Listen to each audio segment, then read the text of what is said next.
तो एक बड़ी बात तो ये है जो पूरी दुनिया को समझ लेनी चाहिए, वो ये कि ये जो सरकार बनी है अफगानिस्तान में, ये असल में पाकिस्तान और चीन की सरकार है।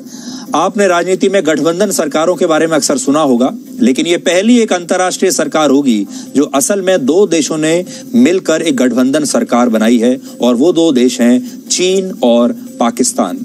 और इस समय जो वहां का होम मिनिस्टर होगा सिराजुद्दीन हक्कानी, वो तो पाकिस्तान की बिल्कुल जेब में है। अब आप सोचिए, जब होम मिनिस्टर पाकिस्तान की जेब में होगा तो सारे बॉर्डर्स को खोल दिया जाएगा, पाकिस्तान जो चाहे जैसे चाहे अफगानिस्तान की जमीन का इस्तेमाल कर सकता है। दूसरी बड़ी बात जो आपके लिए समझने वाली है वो ये कि तालिबान ने सिर्फ 6 देशों को इनवाइट किया है अपनी गवर्नमेंट फॉर्मेशन के फंक्शन में शामिल होने के लिए, और वो 6 देश आप भी जानते हैं कौन से हैं। उनमें वही पाकिस्तान है, उनमें वही चीन है, उसमें ईरान है, उसमें टर्की है, उसमें रशिया है और उसमें कतर है। इसलिए इस नए गठबंधन से आपका परिचय होना बहुत जरूरी है। अब ये नया वर्ल्ड ऑर्डर है, ये नया गठबंधन है, और ये गठबंधन दुनिया पर बहुत हावी होने वाला है। और एक सुझाव आज हम अपनी तरफ से तालिबान को देना चाहते हैं, जब वो दुनिया के साथ इतना बड़ा मजाक कर ही रहे हैं, इतना बड़ा भद्दा मजाक जब कर ही रहे हैं, तो एक मजाक उन्हें और करना चाहिए, और वो अमेरिका के साथ उन्हें मजाक करना चाहिए।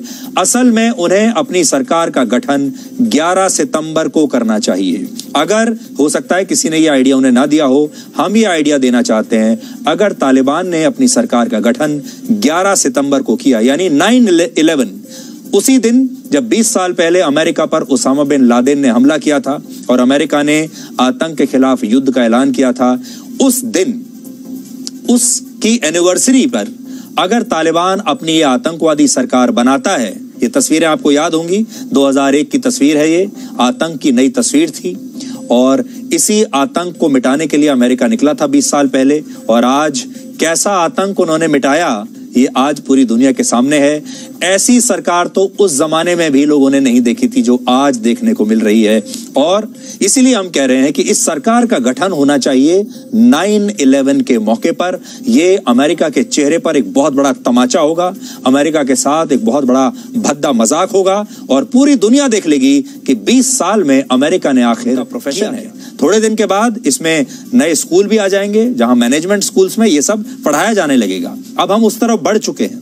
अब ये आतंकवादी आपको किसी दिन संयुक्त राष्ट्र महासभा में भाषण देते हुए भी दिखेंगे। वो दिन दूर नहीं है जब यूनाइटेड नेशंस जनरल असेंबली में, जो कि इसी महीने होने वाली है, इस महीने तो नहीं लेकिन अगली साल हम जरूर उम्मीद करते हैं कि ये बड़े बड़े आतंकवादी आपको यूनाइटेड नेशंस में भी अमन शांति की बात करते हुए दिखेंगे।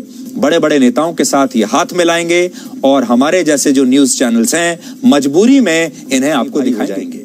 अब इन आतंकवादियों को, भारत में बंद, जेल में बंद आतंकवादियों को छुड़ाने के लिए किसी विमान को हाईजैक करने की आवश्यकता नहीं पड़ेगी, बल्कि अब ये पूरे प्रोटोकॉल के साथ ये आतंकवादी अपने सरकारी विमान में बैठकर भारत आ पाएंगे, कॉफी पिएंगे। सुइसाइड बॉम्बर्स तैयार करने वाले हक्कानी दुनिया की शांति और सुरक्षा पर नेताओं के साथ चर्चा करेंगे। अब आप सोचिए, अफगानिस्तान के विदेश मंत्री, प्रधानमंत्री, गृह मंत्री, रक्षा मंत्री, ये ऐसे मंत्री होंगे, ऐसे आतंकवादी हैं कि दुनिया भर के जो दूसरे प्रधानमंत्री होंगे, अलग अलग देशों के जो दूसरे विदेश मंत्री होंगे, वो कितना डर डर कर इनके साथ बैठकें करेंगे। अब आप सोचिए, किसी देश के विदेश मंत्री को यह कहा जाए कि अफगानिस्तान के विदेश मंत्री उनसे मिलने के लिए आ रहे हैं, तो उस देश के विदेश मंत्री की या किसी भी मंत्री की कैसी बुरी हालत होगी, क्योंकि आप नहीं जानते कि ये जब जाएंगे वहां मिलने के लिए तो ना जाने किस मंत्री की जेब में कौन सा बॉम्ब रखा हो, कौन सा मंत्री खुद ही एक सुसाइड बॉम्बर बन जाए।